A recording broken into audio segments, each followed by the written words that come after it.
세상에는 아름다운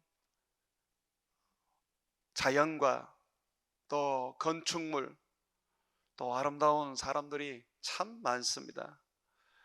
그런데 이 아름다운 자연과 또 아름다운 건축물, 아름다운 사람들은 시간이 지나면 전부 다 시들어지고 또는 죽기도 하고 파괴되기도 합니다. 세상 속에 온전히 영원토록 존재하는 것은 없습니다. 그러나 주님은 우리에게 영혼을 약속하셨습니다. 먼저 우리의 생명이 영원하고 우리 주님이 우리에게 주실 우리의 나라, 새하늘과 새 땅을 만드셔서 하나님이 하나님 나라를 거기에 두실 건데 그게 그 나라가 영원합니다. 그래서 주님은 우리들에게 죽고 시들고 시간이 지나면 없어지는 것에 연연하지 말고 영원에 너희 마음을 두고 그 영혼을 사모하라고 가르쳐 주셨습니다. 우리는 지금 이 세상에서 좀 더 잘 먹고 좀 더 잘 살고 또 좀 더 편하고 건강하게 이 사는 것을 추구합니다마는 그러나 이것이 궁극적인 우리 주님께서 우리에게 주시는 축복이 아닙니다. 오늘 말씀에도 보게 되면 주님을 위해서 핍박을 받으면 우리 주님께서 영혼의 구원을 준다 그러셨어요. 우리 영혼, 이 영혼의 구원, 영원한 생명을 얻게 된다고 말씀하고 있습니다. 주님은 우리의 관심이 영혼의 길을 원합니다. 거기에 마음을 두고 우리가 살아가야 합니다. 왜 그러냐 하면 이 세상은 썩어지고 병들고 파괴되고 없어질 뿐만 아니라 하나님의 심판을 받게 되어 있습니다. 세상에는 그 끝이 하나님의 심판입니다. 그래서 그 심판 속에 있는 자들은 영원한 심판과 함께 형벌을 받게 되어 있습니다. 그러나 우리는 예수님을 믿음으로 말미암아 심판에서 옮겨져 생명을 얻게 되었습니다. 심판을 받지 않는다 그렇게 말씀하십니다. 그래서 주님은 오늘 말씀을 통해서 우리에게 하나님의 심판에 대하여 우리가 알고 그것을 늘 기억하고 살기를 원하고 계십니다.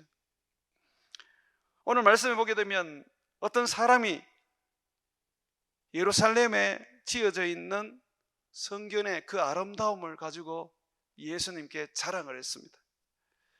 거기에는 수십 년 동안 사람들이 헌물을 하고 또 여러 가지 아름다운 돌로 이 성전을 건축을 했었습니다.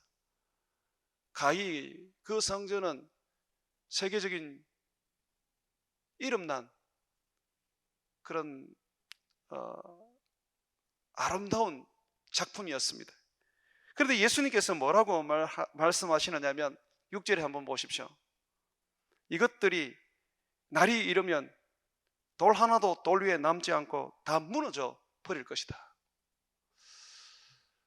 이 수십 년을 인간들이 애써서 거기에 돈 들여서 아름다운 성전을 건축을 했지만 주님은 이 성전은 망한다, 멸망한다 라고 말씀하셨습니다. 정말 AD 70년에 로마에 의해서 로마 군인에 의해서 완전히 성전은 완전히 다 무너져 버리고 말았습니다. 주님은 오늘 우리에게 성전의 이 멸망을 말씀하고 싶은 게 아니라 성전의 멸망과 같이 오늘날 세상도 결국은 심판을 받아 멸망하게 되어 있다라고 말씀하고 있습니다. 근데 우리가 그것을 잊으면 안 돼요. 세상 사람들은 멸망이 뭔지도 모르고 그냥 인생이 행복하고 즐거울 것이라고 여기고 있습니다. 그러나 우리는 그렇지 않습니다. 우리는 멸망을 알고 있기 때문에 고난 속에서도 주를 바라볼 수 있고, 가난 속에서도 우리는 하나님을 믿으며 살아갈 수가 있습니다. 신앙 속에 하나님의 심판에 대한 믿음이 없고 그 말씀이 들어가 있지 않으면 신앙은 무너지게 되어 있습니다.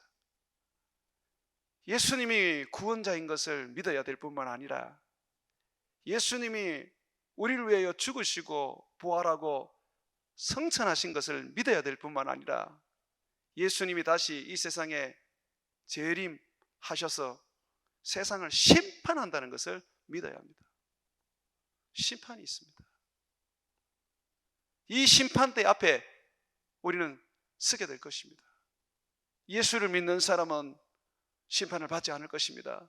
그러나 예수를 믿지 않는 사람은 심판대 앞에 서서 그들은 영원한 불지옥에 들어가서 영원토록 고통을 받으며 살게 될 것입니다. 주님께서 세상 종말에 대한 이야기를 하시고 세상 심판에 대한 이야기를 했을 때에 제자들이 조용히 예수님께 묻습니다. 예수님, 이 종말이 올 때에, 세상의 심판이 올 때에 어떤 징조가 있습니까? 7절에 보게 되면 이렇게 묻습니다. 그들이 물어 이르되 선생님이여, 그러면 어느 때에 이런 일이 있겠사오며 이런 일이 일어나려 할 때에 무슨 징조가 있사오리까? 예수님은 6가지 징조를 오늘 말씀을 통해서 얘기를 해줍니다. 먼저 첫 번째는 거짓 선지자, 거짓 사도, 거짓 그리스도가 나타난다는 것입니다. 목사인데 가짜예요. 십자가를 달고 있는 교회인데 가짜예요.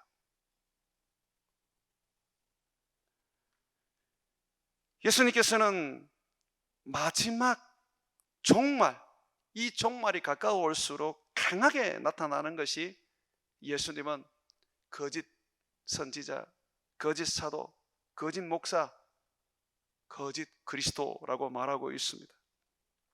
8절 한번 보십시오. 이르시되 미혹을 받지 않도록 주의하라. 많은 사람이 내 이름으로 와서 이르되 내가 그라 하며 내가 가까이 왔다 하겠으나 그들을 따르지 말라. 예수라고 말하면서 많은 사람들이 나타날 거라고 말합니다. 근데 그들이 전부 다 가짜, 적 그리스도라는 거죠. 여러분, 예수님은 공중에 나타납니다. 결코 사람의 우리와 똑같이 우리와 섞여서 나타나지 않습니다. 우리와 함께 살면서 하나님 나라를 만들지 않습니다. 예수님은 재림할 때에 공중에 나타납니다. 그래서 모든 사람이 예수님의 그 재림을 보게 됩니다. 천군 천사와 함께. 그리고 먼저 천국에 간 성도들과 함께 나타납니다. 이게 아주 중요한 예수님의 가르침입니다. 너희가 본 그대로 내가 오리라 고 말씀하셨어요. 구름 타고 오시는 거예요. 그러니까 땅에서 예수님을 찾으면 안 돼요. 예수님은 땅에 없어요. 예수님은 공중에, 저 하늘에 나타나시는 거예요. 그것도 천사들과 함께. 그리고 여러분들이 예수님이 재림할 때에 가만히 있으면 됩니다.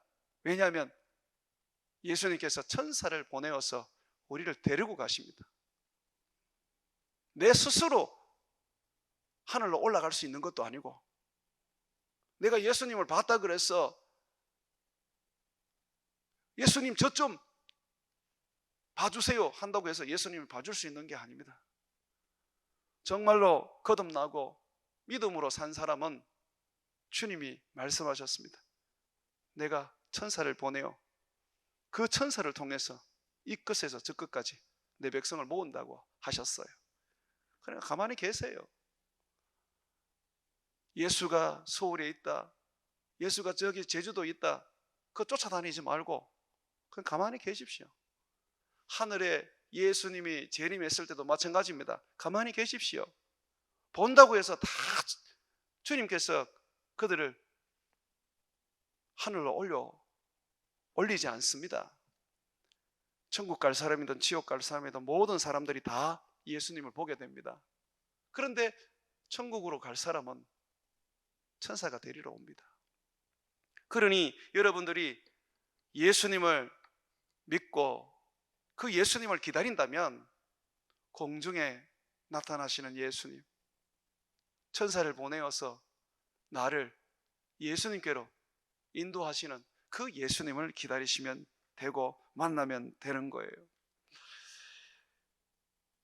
사탄이 얼마나 많은 사람들을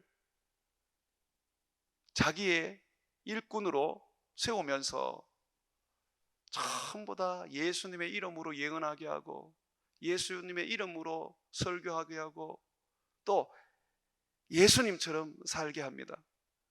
거기에 속아 넘어가면 안 돼요. 고린도 후서 11장 14절에 보게 되면 이것은 이상한 일이 아니니라 사탄도 자기를 광명의 천사로 가장하나니. 광명의 천사라는 것은 구약에 보면 천사가 나타나면서 누구라고 소개를 합니까? 여호와라고 소개를 하죠. 야곱이 야복강에서 한 천사와 실험했는데 그 자기 이름이 뭐라고 하던가요? 여호와라고 말하지 않던가요? 이 하나님의 정권 대사로 그들은 하나님의 뜻을, 하나님을 보여줍니다. 뜻을 드러내고 하나님을 보여줍니다. 그걸 광명한 천사라고 우리가 볼 수 있습니다. 사탄이 그렇게 자기를 광명한 천사로 속인다는 거죠. 그러면서 이 사탄은요, 자기의 일꾼들을 또한 광명한 일꾼으로 만들어버립니다. 고린도후서 14장 15절에 보게 되면 그러므로 사탄의 일꾼들도 자기를 의의 일꾼으로 가장하는 것이 또한 대단한 일이 아니니라. 그들의 마지막은 그 행위대로 되리라. 그래서 여러분들이 목사를 본다고 해서 그게 목사가 아니에요.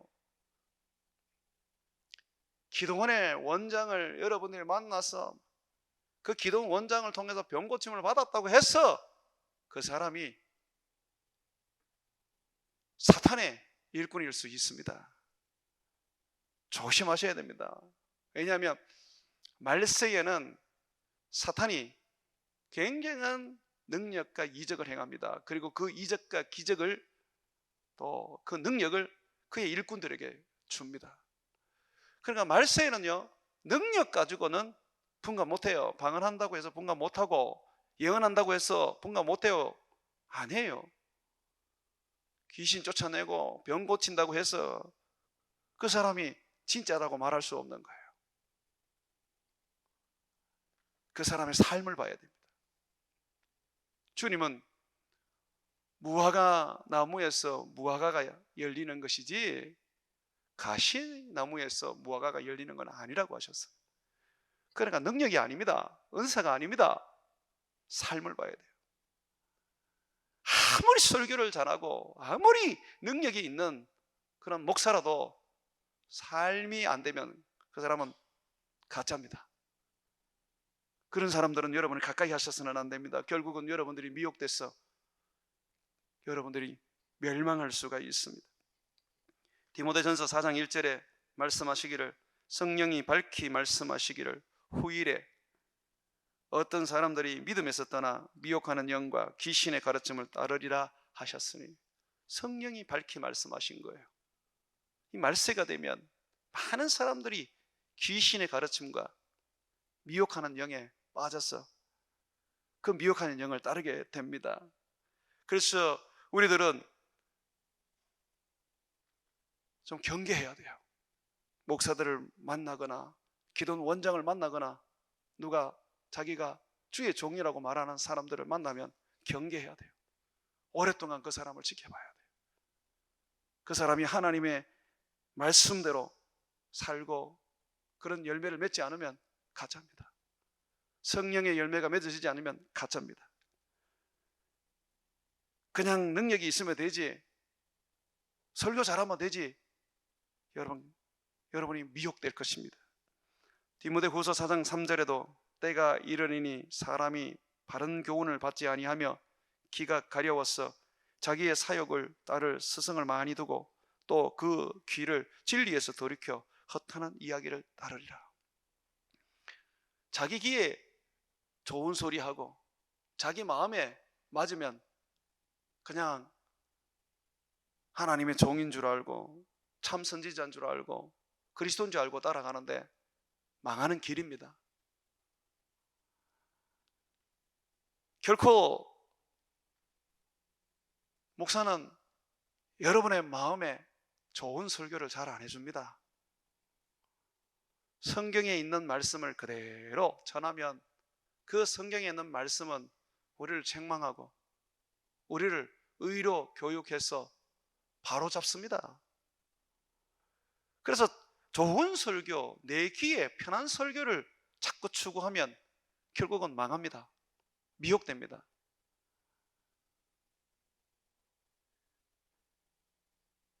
주님은 이 종말의 징조로서 첫 번째로 거짓 선지자와 거짓 그리스도가 일어난다고 말하고 있습니다.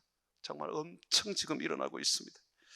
두 번째로 9절을 보게 되면 난리와 소요의 소문이 우리 귀에 들린다고 말합니다. 9절 한번 보십시오. 난리와 소요의 소문을 들을 때에 두려워하지 말라. 이 일이 먼저 있어야 하되 끝은 곧 되지 아니하니라.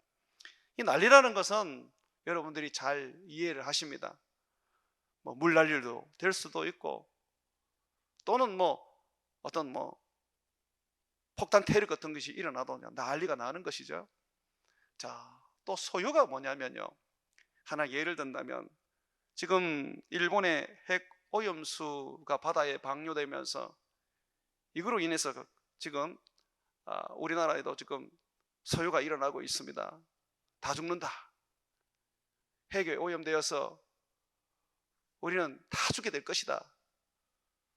이런 어떤 이 소요가 막 사람들이 막 쿠데타처럼 일어납니다. 또 한쪽에서는 아니다. 충분하게 처리가 되었으니까 인체에 미치는 영향은 크지 않다. 요즘에 가짜뉴스 그런 언론에서 많이 나오지 않습니까? 여러분, 이 가짜뉴스 때문에 사람들이 결집해가지고 뭔가 그들이 하나의 운동을 일으키는 거 또는 하나의 집단 행동을 하는 거, 그런 것들이 소요입니다. 그런데 우리나라 정치사를 보게 되면 이전에는 없었는데 지금은 상당히 소요가 많이 일어나고 있습니다.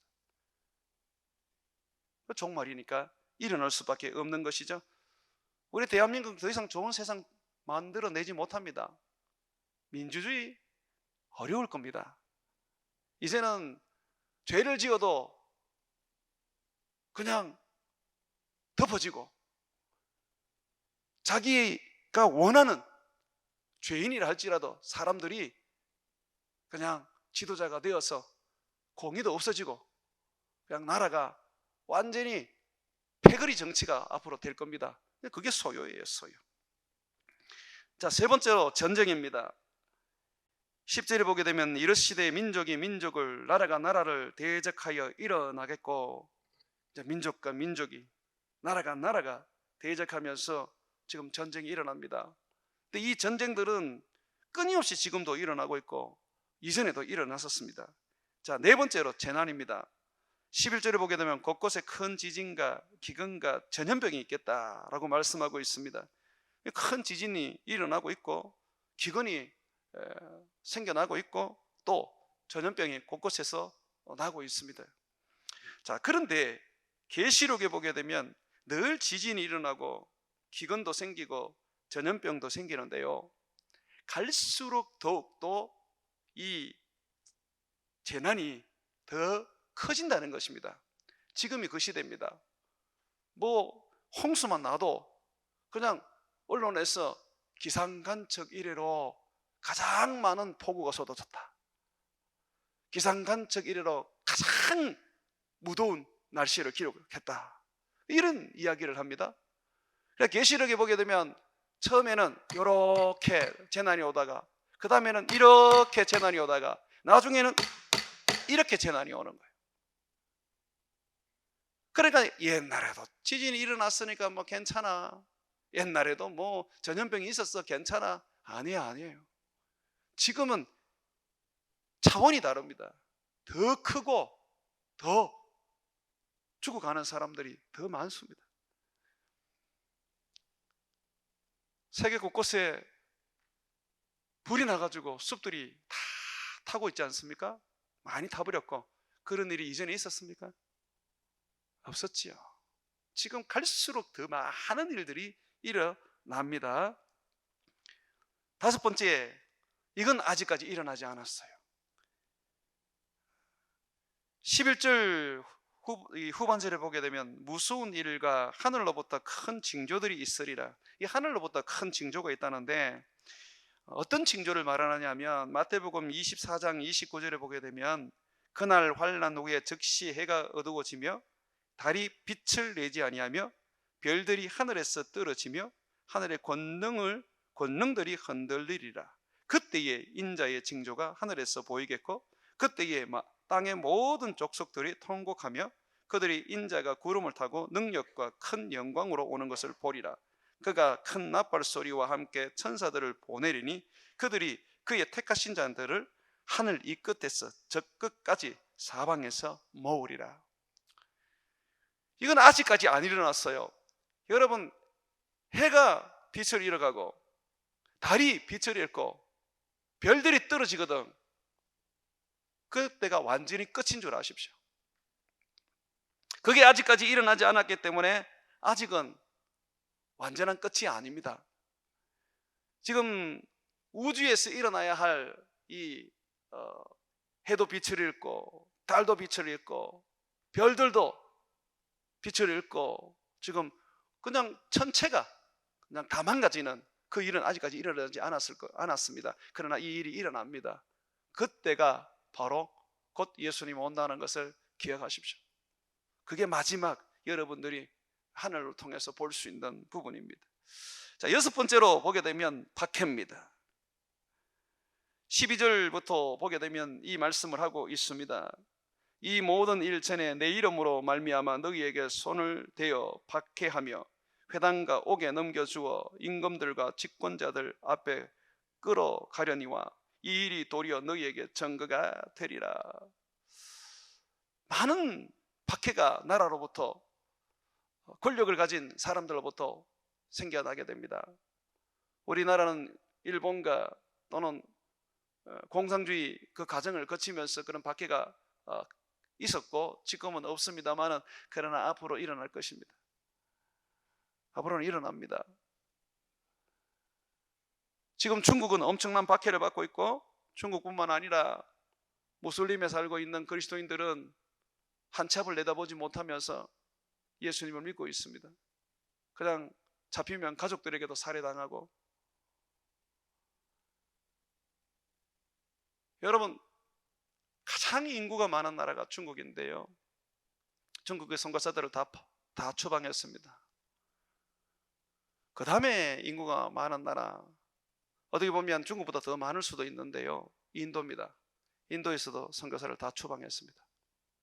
인도는 말이 자유주의라고 말하는데 그렇지 않습니다. 인도에서는 복음 못 전합니다. 지금 선교사들이 못 들어갑니다. 이제는 점점 복음 전할 데가 없습니다. 나라들마다 선교사들을 추방하고, 그리고 표면적으로는 종교의 자유를 얘기하지만은 엄청난 박해와 그리고 환란이 일어나고 있습니다. 자, 이런 속에서 우리 주님께서 우리로 하여금 끝까지 믿음으로 견디라. 그러면 영혼의 구원을 얻을 것이라고 말하고 있습니다. 한번 여러분 보십시오. 19절입니다. 너희의 인내로 너희 영혼을 얻으리라.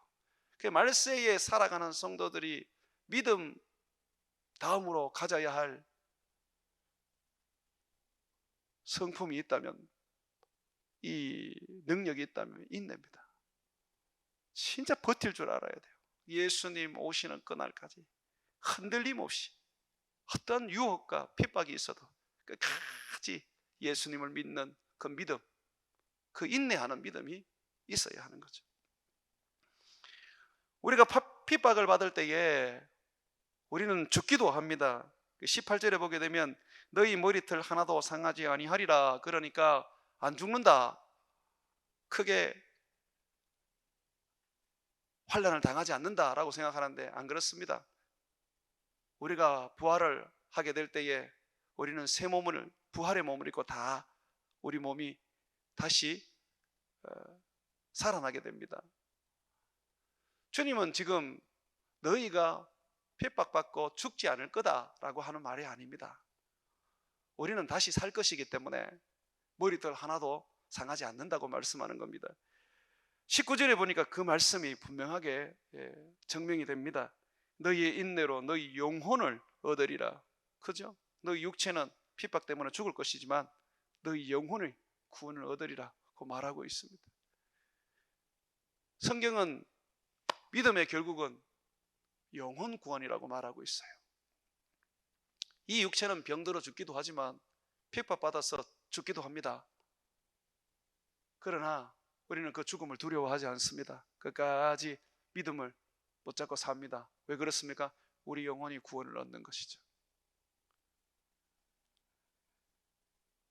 몸이 건강하고 몸이 부유하고 몸이 영광을 얻으면 뭐합니까? 그 영혼은 지옥으로 들어갈 것인데, 그러니 몸이 병들어도, 몸이 가난해도, 몸이 연약해도 괜찮아요. 세상에서 조롱받고 멸시받아도 괜찮아요. 우리가 예수님만 믿는다면 우리는 영혼의 구원을 얻을 것이고, 우리의 이 죽을 몸도 예수님이 재림하실 때 우리는 부활의 몸을 얻게 될 것입니다. 자, 이렇게 주님은 징조, 마지막 날의 이 징조를 이야기하시면서 우리로 하여금 인내하면서 끝까지 믿음 가운데서 살아라고 하는데, 이걸 좀 구체적으로 제가 이야기를 하겠습니다. 주님을 우리가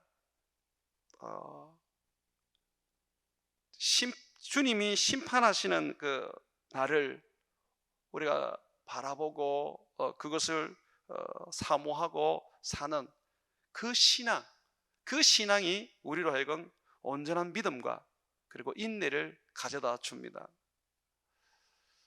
여러분들 중에서 혹시나 하나님의 날, 이 심판의 날에 대해서 여러분들이 그 날을 바라보고 또 그 날을 간절히 사모하지 않는다면 여러분 이제는 마음을 바꾸셔야 됩니다.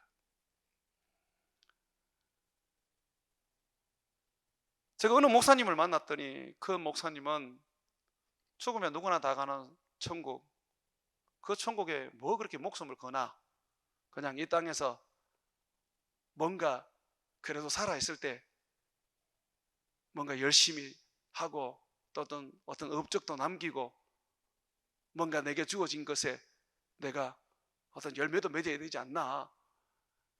천국은 그냥 가는 거니까 거기에 마음을 두고보다는 이 세상에 내가 뭔가를 해야 한다는 그런 비전, 꿈을 가지고 살아야 된다라고 주장을 하시더라고요. 그게 맞는 말 같지만은 또한 다 맞는 말은 아닙니다. 이 땅 가운데서 우리가 비전을 가지고 꿈을 가지고 우리 주님께서 우리에게 주신 그 삶을 우리가 정말 아름답게 그리고 성실하게 땀 흘리면서 살아야 합니다. 업적도 남기고 열매도 거두어야 합니다. 그와 함께 똑같이 주님의 그 재림, 주님의 그 심판날에 대한 간절한 기다림과 소망이 있어야 합니다.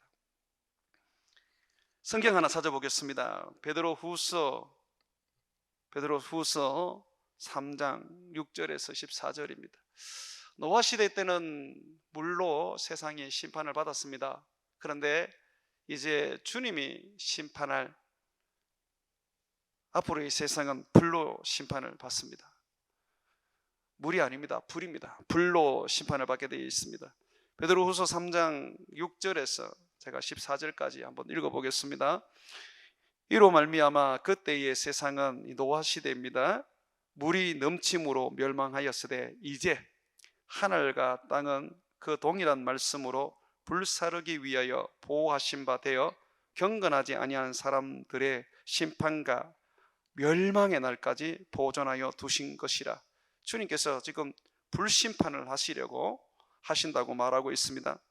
사랑하는 자들아, 죽게는 하루가 천년 같고 천년이 하루 같다는 이 한 가지를 잊지 말라.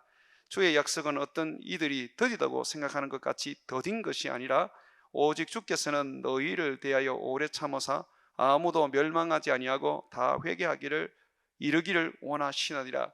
지금 예수님이 2000년이 지났는데도 안 오시는 이유는 한 명이라도 더 회개시켜서 구원을 얻게 하시려는 우리 주님의 그 목자의 마음, 그 아버지의 마음 때문에 그렇습니다. 그러니까 언제 세상이 심판으로 바뀔지는 아무도 몰라요. 주님이 한 영혼을 더 구원하시기 위해서 지금도 그 심판을 조금 더 딜레이를 시킬 뿐입니다. 계속해서 읽겠습니다. 10절입니다. 그러나 주의 날이 도적같이 오리니 그날에는 하늘이 큰 소리로 떠나가고 물질이 뜨거운 불에 풀어지고 땅과 그 중에 있는 모든 일이 드러나리라. 이 모든 것이 이렇게 풀어지리니 너희가 어떠한 사람이 되어야 마땅하냐? 거룩한 행실과 경건함으로 하나님의 날이 임하기를 바라보고 간절히 사모하라.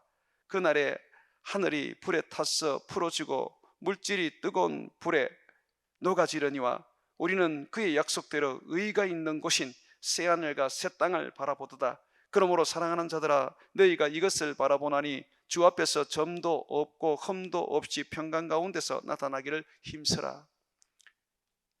이 세상은 불로 심판을 받을 것입니다. 그래서 주님은 베드로를 통해서 우리에게 말씀하고 있습니다. 너희는 그날을 사모해라. 바라보고 간절히 사모해라. 이 세상은 다 끝나지만, 불로 심판을 받지만, 그러나 새하늘과 새 땅을 너희에게 주어서 너희는 영원한 삶을 살게 해줄 것이다 라고 말하는 것입니다. 사랑하는 여러분, 주님의 그 심판을 우리가 사모하지 않으면 절대로 하나님과 동행할 수가 없습니다. 내가 주님과 동행하려고 막 동행 일기 쓰고, 내가 주님과 동행하려고 밤낮으로 기도하고 금식해도 내 마음에 주님의 그 재림을 사모하지 않는다면, 주님의 그 심판, 우리 주님께서 그 심판과 함께 우리에게 주실 새하늘과 새 땅에 대한 소망을 가지지 않는다면 동행할 수가 없습니다. 왜냐면요, 성경에 하나님과 동행했던 인물들이 여러 나오는데 그 중에 에녹이라는 분은 하나님과 동행하다가 그는 살아있는 그대로 하늘로 승천을 했습니다. 근데 이 에녹이요, 어떤 삶을 가지고 있었느냐면, 에녹은 하나님의 그 심판을 늘 생각하고 그 심판 속에 임하실 하나님을 바라보며 소망했던 사람이었습니다. 그럼 에녹이 창세기 5장 21절에 보게 되면 65세에 무두셀라를 낳게 됩니다. 그리고 이 무두셀라를 놓고 한 300년 정도 하나님과 이제 동행을 하게 됩니다. 무두셀라를 낳고 난 다음에 이제 동행을 하게 됩니다. 그리고 300년 후에 이제 주님께서 이 에녹을 하늘로 데리고 가시는데요, 살아있는 상태로. 자, 이 무두셀라는요, 죽을 때 바로 세상에 심판이 왔습니다. 969세를 살았는데 그가 죽을 때에 바로 노아 홍수가 임했습니다. 무두셀라의 이 이름을 우리가 좀 볼 필요가 있는데, 왜냐하면 에녹은 선지자였어요. 그래서 에녹은 선지자로서 하나님의 그 말씀을 세상에 전하는 겁니다. 전하는데 우리가 창세기의 그 에녹 이야기를 보면 에녹이 남긴 거는 그것밖에 없어요. 무두셀라라는 그 이름 하나 남겨주었어요. 그러니까 그 무두셀라에는 예언이 있다는 것이죠. 자, 이 에녹이 예언자라는 것은 유다서 1장 14절과 15절에 나와 있습니다. 아담의 7대손 에녹이 이 사람들에 대하여도 예언하여 이르되, 보라, 주께서 그 수만의 거룩한 자와 함께 임하셨나니, 주께서 수만의 사람들과 함께 임하셨다라고 말하고 있습니다. 예수님의 이 재림을 이야기하고 있는 거죠. 그러면서 지금 에녹은 노아의 심판을 이야기하고 있습니다. 이는 무사람을 심판하사 모든 경건하지 않는 자가 경건하지 않게 행한 모든 경건하지 않는 일과 또 경건하지 않는 죄인들이 주를 거슬려 한 모든 완악한 말로 말미암아 그들을 정죄하려 하심이라 하였느니라. 경건하지 않는 행동, 다시 말해서 하나님을 예배하고 섬기지 않았던 그 삶들, 그리고 경건하지 않는 말들, 거룩하고 아름답고 성도들을 사랑하는 그 말을 하지 않은 것에 대해서 하나님이 심판하신단 말이죠. 하나님이 심판하시고 주님은 이 땅 가운데에 수많은 사람을 데리고 이제 재림하시는 것입니다. 자, 이렇게 유다는 유다서를 통해서 에녹이 선지자라는 걸 말하고 있습니다. 여러분, 선지자는 하나님으로부터 말씀을 받아서 예언을 하는데, 하나님은 예언을 하지 않은 일은 절대로 행하지 않습니다. 그러니까 하나님께서 노아 때에 홍수로 세상을 심판하겠다라고 한 것은 이미 969년 전 에녹을 통해서 예언을 하신 겁니다. 아모스 3장 7절에 보게 되면 주 여호와께서는 자기의 비밀을 그 종 선지자들에게 보이지 아니하시고는 결코 행하심이 없으시리라고 말하고 있습니다. 그러니까 에녹이 무두셀라를 이름을 우리에게 남겨준 것은 하나님의 지금 예언을 하고 있다는 겁니다. 자, 이 무두셀라를 그냥 단순하게 읽어보면 창 던지는 자라고 할 수 있는데 꼭 그렇지만은 않습니다. 이 무두셀라에서 단어를 우리가 하나하나 살펴보게 되면 무두라는 것은 보내다라는 의미를 가지고 있고 셀라는 죽을 때에라는 말이 있습니다. 그러니까 무두셀라가 죽을 때에 하나님께서 뭔가를 보내신다는 겁니다. 뭘 보냅니까? 하나님이 하늘에서 비를 보내어 물로 세상을 심판하시는 겁니다. 그것은 유다서의 에녹이 하나님의 심판에 대해서 예언했다는 이 유다의 말에 근거해서 우리는 무두셀라라는 것은 결국 무두셀라가 죽으면 세상은 끝이라는 겁니다. 에녹은 이미 무두셀라를 놓기 전에도 한 65년을 살았습니다. 그런데 그 65년의 인생은 하나님과 동행하지 않았습니다. 그가 동행할 수 있었던 시간은 무두셀라를 놓고 난 다음에 그 이후 300년입니다. 어떻게 동행할 수 있었을까요? 에녹은 자기의 아들 이름을 무두셀라로 지으면서 그는 항상 아들을 바라보면서 하나님의 심판을 보았다는 겁니다. 아, 제가 죽으면 하나님이 그날 심판하신다. 아들이 언제 죽을지도 모르잖아요. 어렸을 때 병들어 죽을 수도 있는 것이고 사고로 죽을 수도 있는 것이고 900살을 살았다고 그랬지만은 그러나 분명한 것은 언제 죽을 줄 모르는 가운데서 에녹은 항상 무두셀라를 봤다는 겁니다. 그러다 보니까 이 에녹은 항상 하나님의 심판을 사모하고 그 심판의 날을 바라보고 살았다는 거죠. 그러다 보니 그는 하나님을 붙잡을 수밖에 없어요. 하나님의 심판을 우리가 믿고 그 심판을 바라봐야지만이 하나님을 붙잡습니다. 이 땅에서 잘 먹고 잘 사는데, 이 땅의 삶에 미련이 있고 소망이 있는데 뭔 하나님과 동행을 할 수 있겠습니까? 한 번씩 교회 나와서 그냥 예배 드리고, 그냥 필요하면 교회 나와서 봉사하고, 또 한 번씩 그냥 선교 가서 선교하면 되는 거지, 굳이 내가 하나님과 날마다 동행할 이유가 뭐가 있겠습니까? 하나님과 날마다 동행하는 사람은요, 간절히 주님의 날, 주님의 재림을 사모하는 것입니다. 재림의 신앙이 없으면 안 돼요. 손양은 목사님이나 주기철 목사님이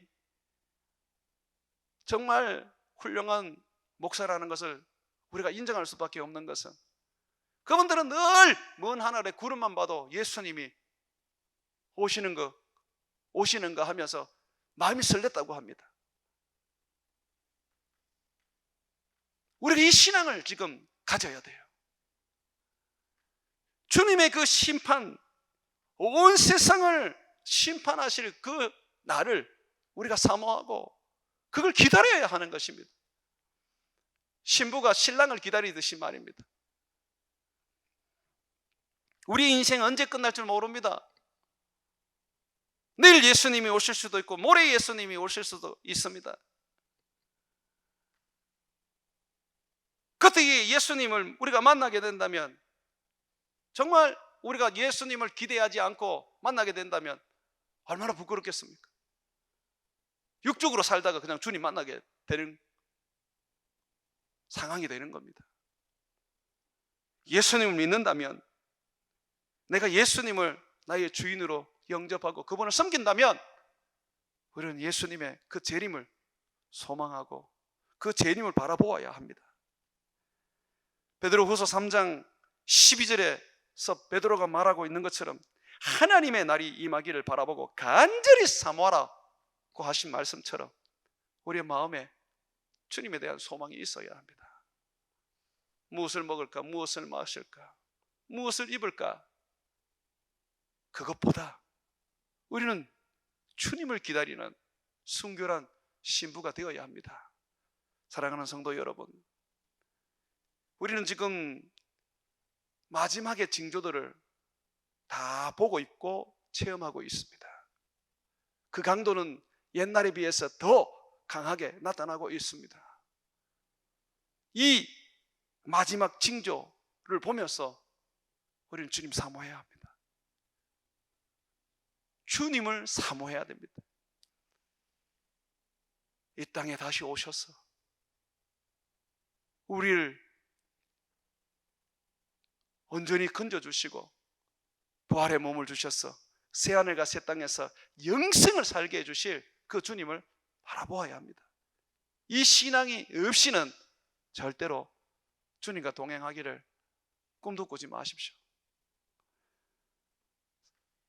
아유, 지금이라도 예수님 오시면 나는 어떻게 해? 아유, 안 돼. 예수님 좀 더 있다 오십시오. 조금 더 세월이 좀 지나서 오십시오 라고 하시는 분들이 많은데, 그 신앙이 결국은 사탄이 시험을 주면 그냥 무너질 수밖에 없는 신앙입니다.